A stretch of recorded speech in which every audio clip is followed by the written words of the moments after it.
প্রেমিকাকে উলঙ্গ অবস্থায় মাঠে রেখে প্যান্ট নিয়ে পালালেন প্রেমিক। চলুন এবার বিস্তারিত মূল ঘটনা জানা যাক। প্রেমিকার সাথে ঘুরতে বের হয়েছিলেন প্রেমিকার আবদার মিটাতে। এরপরে একটি বাড়িতে গিয়ে অবৈধ সম্পর্কে লিপ্ত হয়ে যান দুজন এবং সেখানে থাকা স্থানীয় যুবকরা সেটি বুঝতে পারেন এবং এক পর্যায়ে তাদেরকে ধাওয়া করেন। এক পর্যায়ে সেই যুবকটি ধাওয়া খেয়ে তার গার্লফ্রেন্ডকে রেখেই চলে যায়। এমনকি তার গার্লফ্রেন্ডের জামা কাপড় নিয়েও সে সেখান থেকে দৌড়ে পালিয়ে যায়।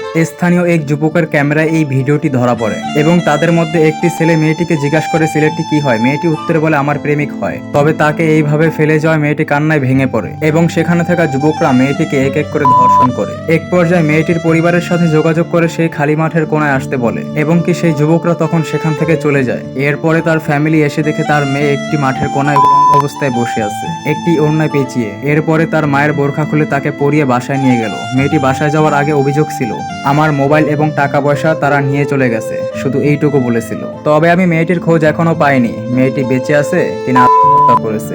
এই যে অবুঝ বোনেরা মাথা মোটা, এখান থেকে তুমি কি শিখলা? পুরুষের আলগা ভালোবাসায় তুমি তোমার ইজ্জত দিয়ে দিও না। যদি কখনো দিতে চাও তাহলে কিন্তু এর থেকেও খারাপ কিছু হবে তোমার সাথে। আজ অন্যায়কে না বলার কারণে তার সাথে খারাপ কিছু ঘটেছে, কাল তুমি অন্যায় করার আগে তোমার সাথে খারাপ কিছু ঘটবে। সব সময় অন্যায়কে না বলতে শিখো, সৎ কাজে হ্যাঁ বলতে শিখো।